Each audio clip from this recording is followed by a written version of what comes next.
Hello, everybody. Welcome to the midweek edition of the Frogs Insider podcast. I am Melissa Triebwasser, and I have the pleasure of welcoming Brian Howell to this Colorado TCU preview. Brian is the beat writer for Buff Zone. He also covers multiple sports for the Boulder Daily Camera. Brian, thank you so much for joining us. Excited to have you on tonight.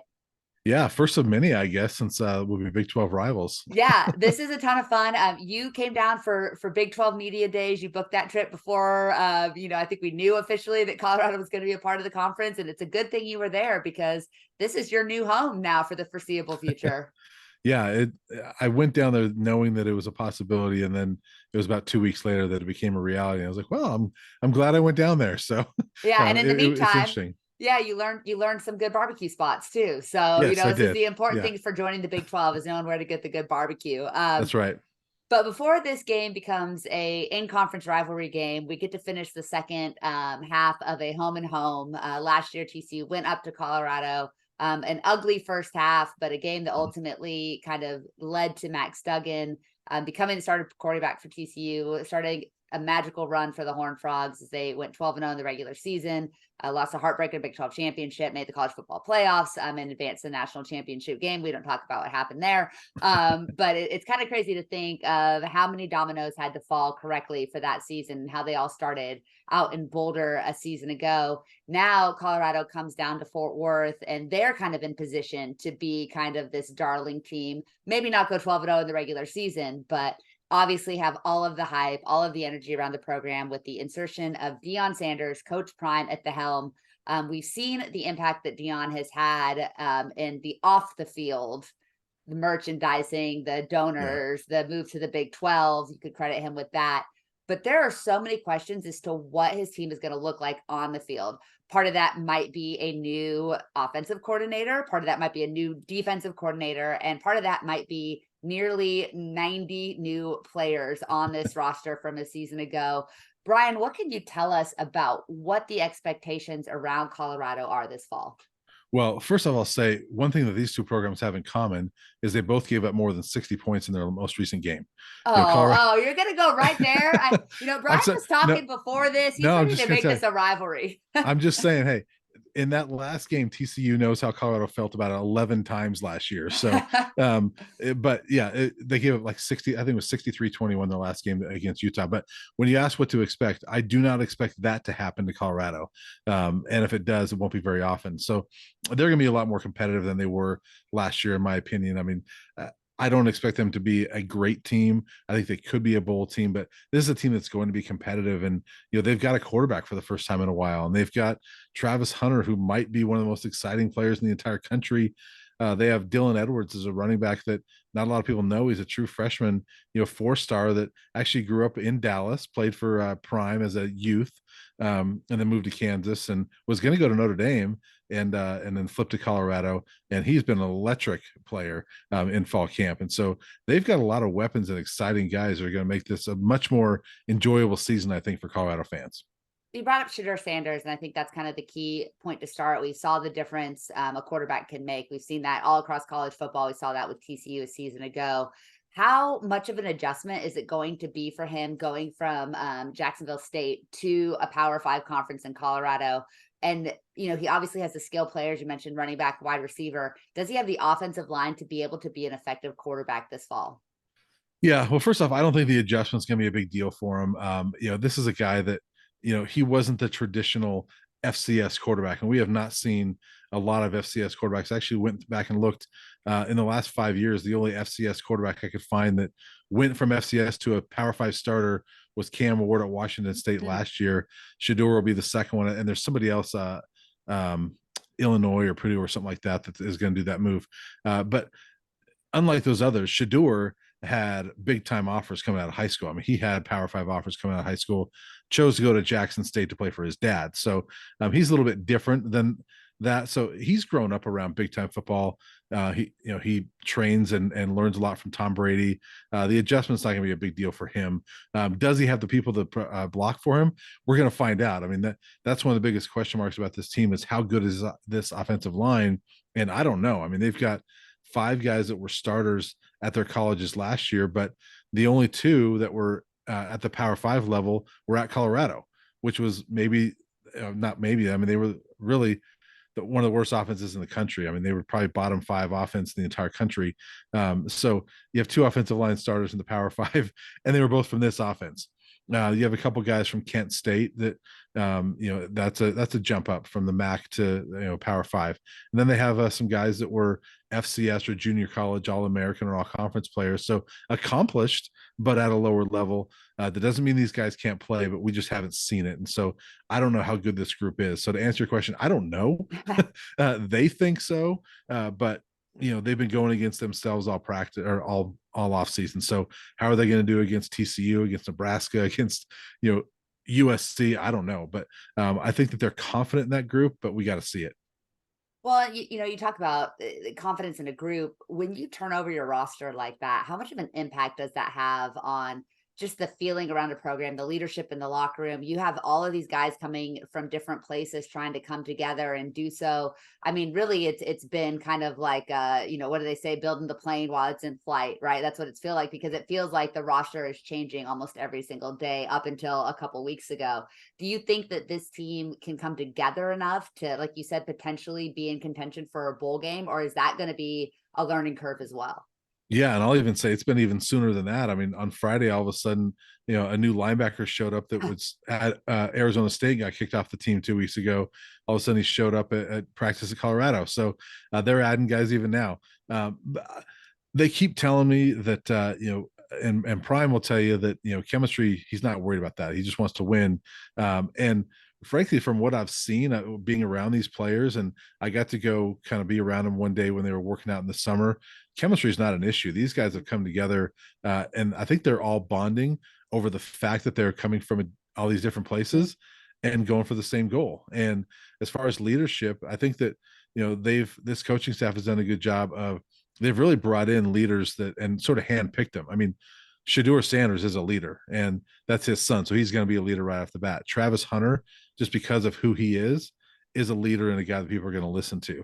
And if anybody watched the documentary on Prime about his time at Jackson State, he had kind of the chosen group that he had, that he handpicked him and said that you guys are the leaders of this team. He kind of does that, and so it's clear when you watch all their videos and everything. There are guys that are prime guys that are like, Dylan Edwards, just, even though he's a true freshman, he's a leader. Cam and Summa Craig, Shiloh Sanders on the other side of the field on defense is a leader. So I think these guys are leading this team, and they're really truly bonding over the fact that, they have this mentality that everybody thinks we're going to stink. So, they're bonding over that they think they're a lot better than people say. You brought up the defense earlier and how bad of a unit that was a season ago, and said that you expect it to be better. I think defense is often the biggest adjustment when you turn things over. I mean, skill players at the end of the day, you're doing the same things. You're just kind of maybe doing them in a different order, but rehashing a defensive system, especially with a bunch of strangers, can be a real difficulty. Do you expect this defense to be competitive? What does competitive look like? What do they have to do to let this offense cook? Yeah, I think that's going to be the hardest side of the ball to really see that gel, and I think you're right in that regard. That's the side I worry about the most, and they're going to be more competitive than last year. I think. I mean, last year they were horrible. I mean, as bad as the offense was, the defense was worse. And the first half that we've talked about it, you and I have, but like the first half of that game last year in Boulder, I think all of us covering Colorado were like, "Whoa, this defense is actually pretty good," because TCU couldn't do anything. Then all of a sudden, the second half, TCU just kept handing the ball off, and it was like, "Oh, that's easy," And then that's what teams did the rest of the year. And so, TCU discovered something in Colorado and had a whole lot of fun that second half of that game. But this defense will be better because they have better players, and there's only one starter back from the TCU saw last year, Trevor Woods, and he was their best player. He's pretty good, but I do worry about depth. They have a lot of guys that are coming from schools where big time schools, but they didn't play a lot. Bishop Thomas was the scout team player of the year at Florida State last year on the defensive line. Amari McNeil has really looked good in camp. He was a backup at Tennessee last year. Demoy Kennedy, Jaquez Robinson are from Alabama. Good players, but didn't play a whole lot at Alabama. So are these guys going to come together and make a really good defense? I don't think it's going to be a really good defense, but it's not going to give up 45, 46 points a game like they gave up last year.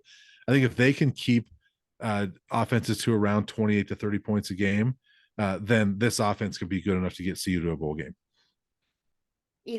Everybody, you can't talk about Colorado without talking about, the kind of the Coach Prime effect. And you talked about how he picks his guys, how, he kind of welcomes the extra attention. He likes to put the pressure on guys.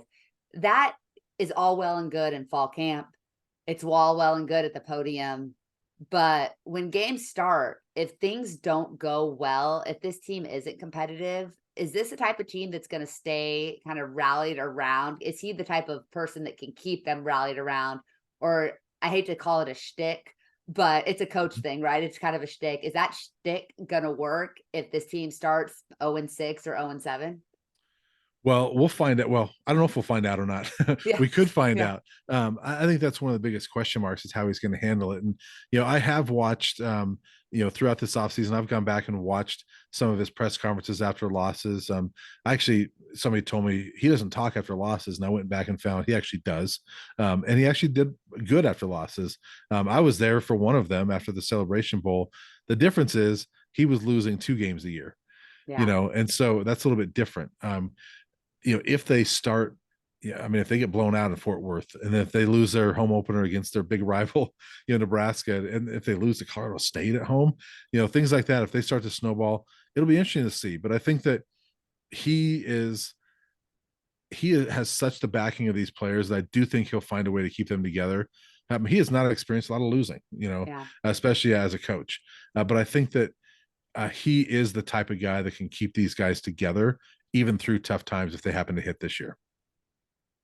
And this just kind of like opened up another line of questioning here as you were saying that there's such a cult of personality. And when you look at the transfer portal and NIL and all of these things, and you look at, I don't think that anybody around here expects Deion Sanders to be a lifer or anything close to it at Colorado, right? Is there almost a negative to the coach being so responsible for recruiting all of these new players? Or is it kind of a situation where Colorado just needs to kind of cash the checks while they can and not worry about the long-term impact? Yeah, I think that's really it for this program right now. I mean, they've been so bad for so long that I've said it before. No program in the country needed a jolt quite like Colorado did. I mean, they were so bad, and last year was really kind of rock bottom. And I mean, this is a program that it feels like it was a long time ago. 33 years ago, they won a national title. They had a Heisman Trophy winner in 1994.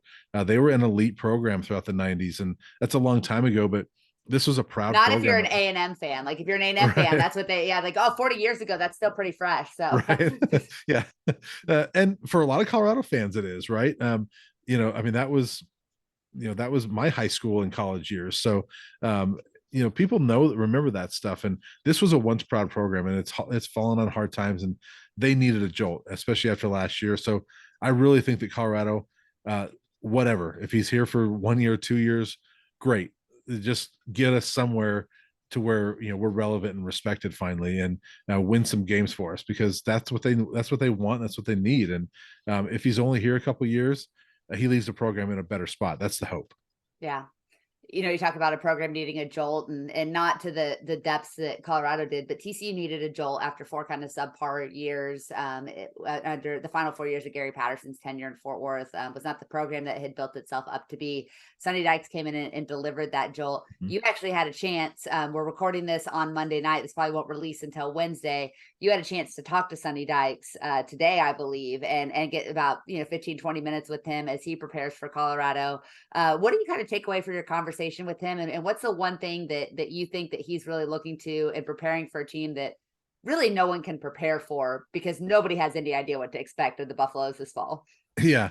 I told you too that I had a chance to chat with him briefly at Big 12 Media Day in person. And so that helped to kind of, he knew who I was a little bit, but he's such a down to earth guy.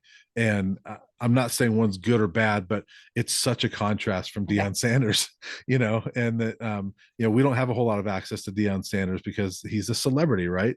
And so I couldn't believe when, I didn't even suggest it, but TCU's sports info director was like, "Well, we can get him on the phone for you." I'm like, "Really? Okay." And then he was great, but I love Sonny, and I think his program would be easy to cover, by the way, from a media Yeah, perspective. But it's he was delightful. very no nonsense about it, and just kind of like, hey, whatever. I mean, we're just ready to play some football. And I asked him about the challenges of scouting for this game, and he's like, yeah, we've watched more film than we ever have before for something like this, because you have to watch so many different layers of film to see everybody. But it was kind of like, yeah, whatever. It's just part of the part of the deal. And then he kind of said, and then you have to be prepared for the fact that all this prep you're doing, you get to game day and it's different anyway. And so Yeah.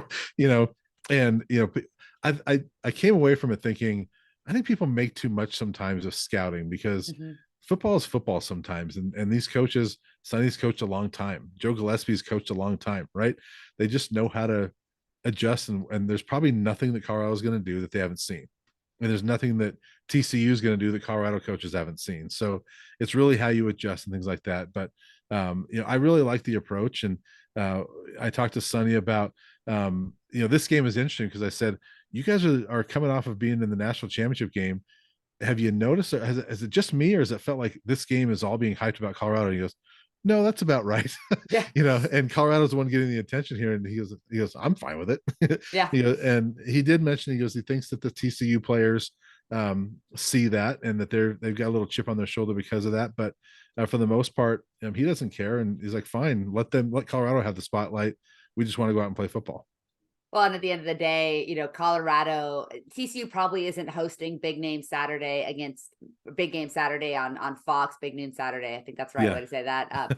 I've had a couple of missteps, but I had football practice today, and it was over 100 degrees and it was miserable. So I think my brain has melted a little bit too. Right. But yeah, if it's not Colorado coming, right? And if it's Colorado of a year ago, it doesn't matter. TCU played a national championship. It's just the TCU got their butts handed to them by Georgia, not the TCU that's opening against Coach Prime. So Yeah. I think you put all the attention on Colorado, but TCU really gets to reap the rewards here, which is kind of a win-win for the Horned Frogs. And guess whose stadium gets to be Yeah, in that spotlight? exactly. It's Yeah, TCU Stadium. which So is a gorgeous, beautiful, and I'm yeah. super biased, but like you're going to see it for yourself here on Saturday as well. I think you'll come away again wanting to cover TCU because it is a delightful program and environment. Other than the fact it's going to be literally 105 Right. around kickoff. So how important is this opener for Deion Sanders for Colorado? It doesn't necessarily have to be a win, but do they have to kind of redeem themselves a little bit with the national spotlight?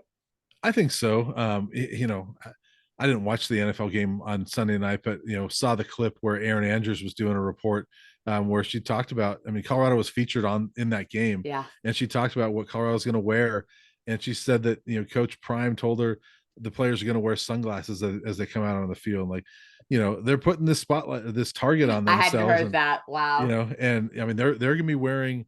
They were sort of teased a little bit. They're going to be wearing jerseys that we've never seen before from Colorado. So Okay. it's brand new jerseys that they haven't even officially been unveiled yet, but all white jerseys, gold numbers, which you've never seen before. That's what I'm hearing.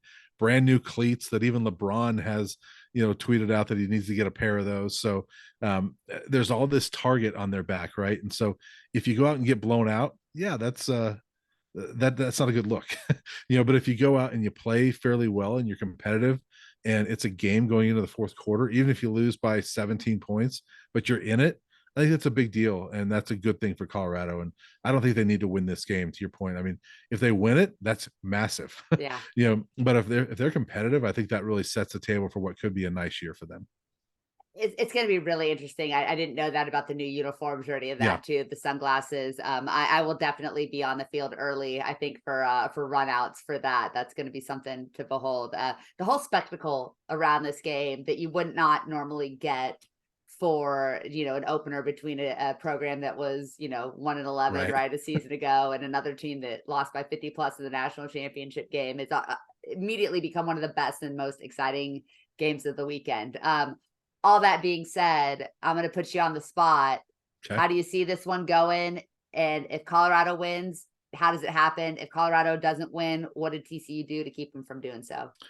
Well, before I give a prediction, I'll say if Colorado wins, it's because Shedeur Sanders has had a big game, number one, and it's because they've probably done something to cause some mistakes by TCU. they've got a pick six, or they've caused a couple turnovers, or they've returned something. You got to return touchdown, special teams touchdown type of deal. It's going to be something. I think they need something like that to win this game. But I do think TCU wins it. I think that TCU is the better team, and them being at home, I think that I give them the edge. I think it'll be a competitive game. I see TCU winning, by 10 to 14 points, something like that. Nothing like last year where it was 38-13. But I think, to me, the interesting thing is going to be you're going to see if Colorado can stop the run, because I'm worried about that run defense a little bit, and I know TCU can run the football. And so if TCU is going to blow them out or win this thing, I think they've got to run the football. If TCU can't run the ball, I think Colorado wins the game. Well, and it's going to be interesting too, because, we talk about all the pieces Colorado's replacing. TCU sent 8 guys to the NFL. They're replacing 3 offensive linemen. They picked up one from Jackson State and Willis Patrick. You're replacing your quarterback. You're replacing your first round wide receiver. You're replacing both of your lead running backs. So there are plenty of questions for TCU on the offensive side of the ball. I think that TCU defense is really good, but Shedeur Sanders certainly presents an interesting challenge for that group. But offensively, can TCU put up enough points to blow them out? I thought the spread was really, really high. I think it's like 20.5. That felt like a little bit egregious for a team that has a lot of question marks in and of itself. I think I'm with you. I think TCU wins. I don't know. I kind of you've kind of changed my mind a little bit though, because I feel like if given the opportunity, knowing all the things Colorado's doing to put that target on their back, TCU might kept their foot on the gas a little bit longer than they intended to, based on all those things. That'll be interesting to see. Last question while we have you, and since this is a future Big 12 rivalry, what do you expect Colorado's record to be this fall? That's a tough one. I have never really committed to a specific record. I've always said I think they'll win between 4 and 7 games. And I will say this: the over/under that I've seen is 3.5. And I think if Shedeur Sanders is healthy for 12 games, he's too good for them to win, for them to win less than 3.5 games. So they're going to be over if he's healthy, because I think he's that good. He makes that big of a difference. How much over 4 games? I don't know. But I think that they can be a bowl team if he's as good as advertised, and if Travis Hunter's as good as advertised. I've kind of in my mind settled around 5 and 7 with that chance to get to 6 and 6. So I have them right around there, but I guess I'll go 5 and 7, and maybe they steal that 6th game somewhere. And hopefully they don't steal it in Fort Worth. Brian, I'll say this: if they win on Saturday, I think they're a definite bowl team. Yeah. I completely agree with you. I think that can be such a tone setter for the positive, but it's also an easy one to wipe away if it's a negative. Right. It's not really there's not much of a lose opportunity there for Deion Sanders. He can spin that a lot of different ways, but if they come out and shock TCU, that's going to make waves. And that sort of answers your previous question, right? About how big is this game? I think it can set the tone big time for Colorado's season. But it doesn't necessarily set it in a negative way. Yeah. And if you're TCU and you lose this game, it unravels everything early. Right. So there's a ton of pressure on the Horned Frogs. No one's talking about it, but there's a ton of pressure on the Horned Frogs to handle business at home. Right. Brian, thank you so much for your time. Tell people where they can find your work and where they can find that interview with Sonny Dykes. Yeah, buffzone.com is where a lot of my work is. And then on Twitter or X or whatever it's called, at Brian Howell 33. And at Buffzone, there's an article today, well, on Monday as we're doing this, about Sonny. He's talking about just kind of how they scouted Colorado, but there's going to be more on that. There was a lot of stuff I got from Sonny, and there will be more later on this week on buffzone.com. And Brian is a great follow on Twitter, X, whatever you want to call it. Great insight, a guy that you're going to want to be following now, TCU fans, because he is the guy for Colorado, and Colorado is a future member of the Big 12 and a team that TCU will have to pay attention to for the foreseeable future, not just this season, but well beyond. And I think TCU fans are all hoping that we get another return trip to Boulder ASAP, because that was a great weekend for Horned Frog fans. Not just the game, but anytime you have an excuse to go to Colorado, it's a good time. It's a good place. Got to take it. Got to take it. Thanks so much, Brian. We appreciate your time and your insight, and look forward to welcoming you to Fort Worth this weekend. We'll see you this weekend.